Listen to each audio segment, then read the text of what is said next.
I'm Donnie Rightside along with Joe Raineri. Now we welcome in Chris Meaney of NHL.com, who's been known to help us out in some interesting points in the NHL season, and none more interesting when we're talking about the NHL playoffs round number 1 with so many Game 6s on the board. Chris, thank you for joining us here on a Friday morning.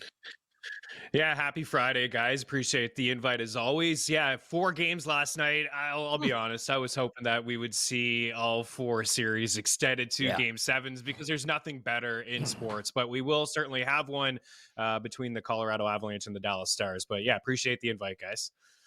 Awesome stuff, Chris. Let's get started here. Game number 6 last night, which ended in a 4-2 series win for the Maple Leafs.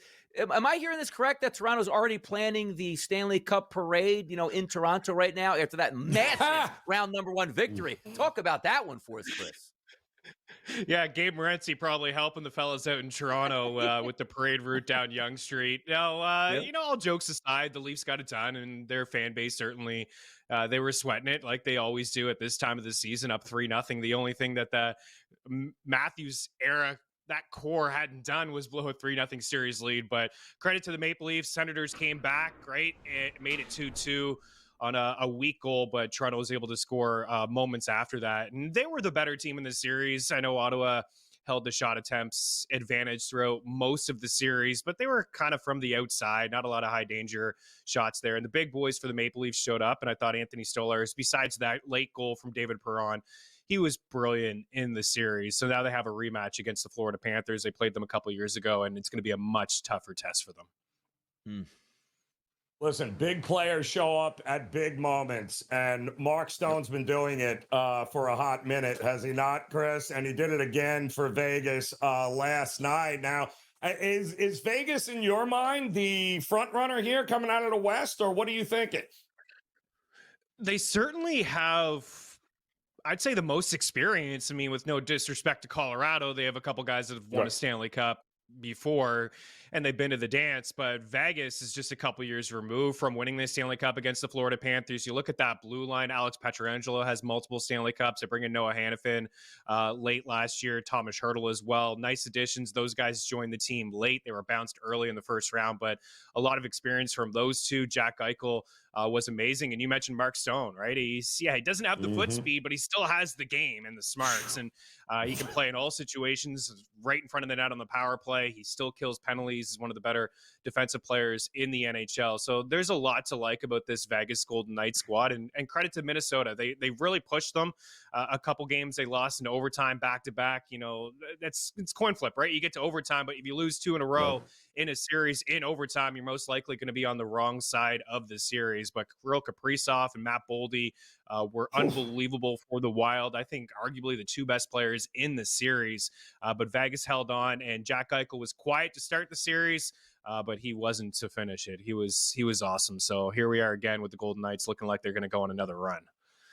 Golden Knights move on here. Let's see what happens out there in the West, but also talk about the Western Conference. We do have a Game 7, which yesterday in game number 6, the Avalanche used an avalanche of goals in the third period to score 4 times to go away with a 7-4 victory, which means game number 7 in Dallas, what we love to see. What did you find out from that game there from the Avalanche? Oh, and this series has been amazing. And much like we saw in game 4 when Dallas was up 2-1, Colorado just pushed the pace and put everything towards Jake Ottinger.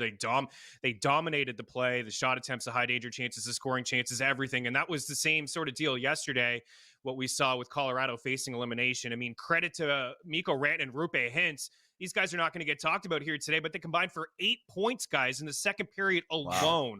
They were unbelievable, but the big boys for Colorado showed up. Nathan McKinnon, a couple points. Cale Makar got his first goal of the series. He had like 50 shot attempts heading in to that game last night. It was an empty net goal, but you can erase that storyline, put it to bed, because he's finally hit the score sheet. And all the other guys showed up.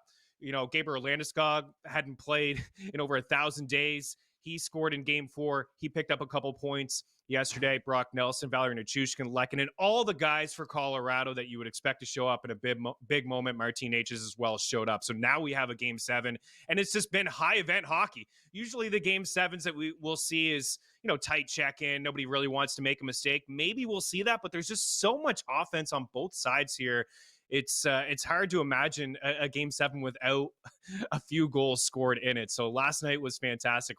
Luckily we're going to get one more here between these two teams. And I've said this, throughout the playoffs and heading in, whoever wins this series, I do believe will represent the West in the Stanley Cup Finals. It's going to be nothing better than a game 7. And Kings were certainly hoping they were going to be able to do something they didn't do very well all year, and that's win a game on the road. But nope, Edmonton still owns them, Chris, and now Edmonton moves on. Yeah, my goodness. It must be tough to be a Kings fan. I know they have a couple cups. At least Kopitar and Doughty have Stanley Cups, but 4 years in a row to lose to the Edmonton Oilers, the same team in the opening round. And this one just has got to be the worst of the 4 because they finally had home ice advantage. It was looking like they had a goalie in Darcy Kemper, who is a Vezina candidate here, just announced in the NHL over the past couple of days. And they had a 2-0 series lead. Forget that. They were up in game 3. Late in that game, gave up a goal. There was a questionable coaching challenge. Didn't get on the right side of that coaching challenge, puts the Oilers on the power play. I think seconds later, they took the lead, and the rest is history. You look at Connor McDavid and Leon Draisaitl, they combined for 21 points in the series. And here we go again with Edmonton and these two players who have been the best players in the NHL over the past few years. I was looking at the Stanley Cup playoff leaders over the last 4 years, and like nearly 200 points combined. It's a massive gap between those two players and the rest of the league. So, tough for LA, but you could really see the momentum shift in that series when Edmonton won game 3 and, they were dominant again last night on home ice.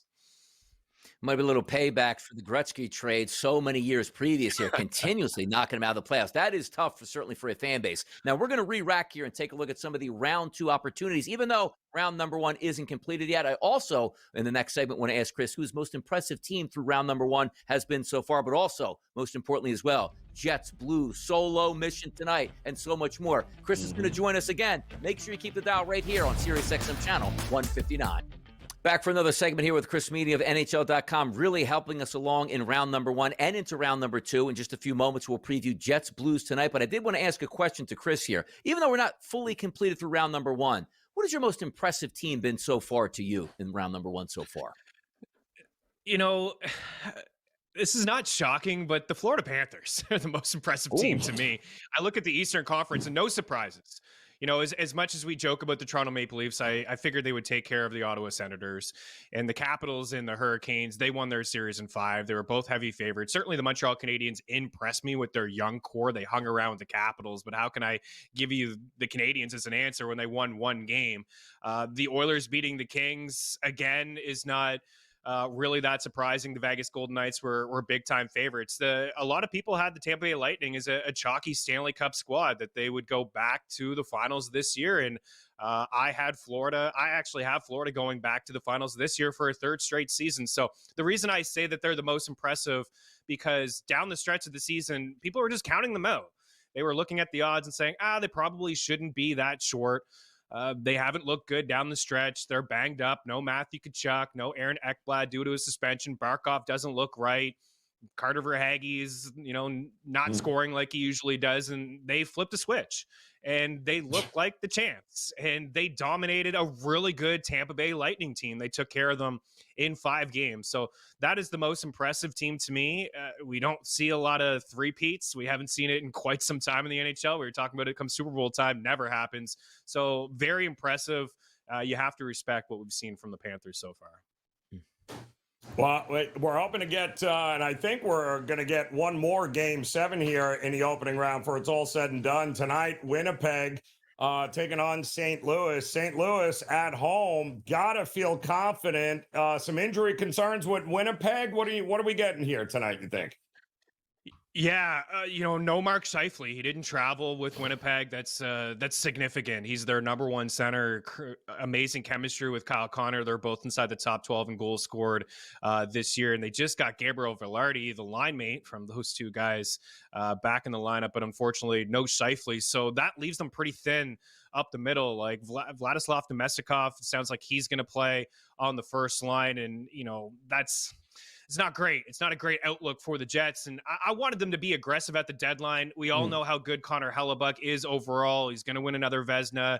He may win the Hart Trophy as one of the nominations as well that the NHL announced this week. But you can't put it all on him. And he hasn't been great in this series in St. Louis. He was pulled in Game 3. He was pulled in Game 4. The Blues outscored the Jets 12-3 in those 2 games. So I do expect St. Louis to get the better of the Jets here tonight and force a 7th. So I'd be looking at some guys like Pavel Buchnevich and Robert Thomas to hit the score sheet. They had 5 points each in those 2 games. They have 7 points each in the series. Maybe you can have some combo for both of those guys to pick up a point. Colton Parayko leads the team in shot attempts and shots. He's a defenseman, 22 attempts and 12 shots. And Cam Fowler has 21 attempts and 10 shots and 9 points. So they've gotten a lot of offense from their blue line. And I think that's an underrated part of the St. Louis Blues. They have a lot of offensive defensemen like Justin Falk as well, who can put the puck towards the goal and contribute on the power play. So I do like the Blues tonight to take care of business at home. I do expect it to be a lower scoring game. The Jets are going to have to tighten things up, but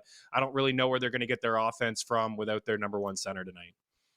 Can we get to a game number 7? We'll certainly find out tonight, but some of these teams have already moved on into round number 2, and the FanDuel Sportsbook has those priced out. If we take a look at the East here, the Capitals and the Hurricanes are minus 150 live favorite there. If we take a look at the Toronto Maple Leafs and the Florida Panthers had a minus 176 price being the favorite, and then a close one here out west, the Edmonton Oilers, minus 118 against the Vegas Golden Knights, minus 102. Looking at these 3 series, anything surprising the price points, or also just a quick preview on what they anticipate from these 3 series? It should be awesome. Washington and Carolina should be fantastic. If you like physical play, you're going to get it in this series. We saw a little bit of it in between Washington and the Canadiens, but these 2 teams do not like each other. In fact, they hate each other. And there's been some bad blood going back to the last time they played in the playoffs. I remember when Svechnikov was just a rookie, Alex Ovechkin dropped him, fought him. And then earlier this year, we saw a lot of nastiness with Tom Wilson and some of the players. I'm surprised to see the number for Carolina. I think that they're a little bit overrated.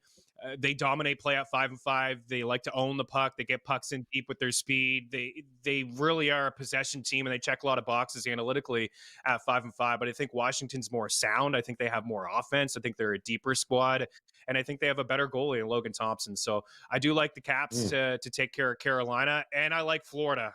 I'll give the Leafs maybe 1 or 2 games. I think in 5 or 6, the Panthers will take care of Toronto. They're just a tougher team.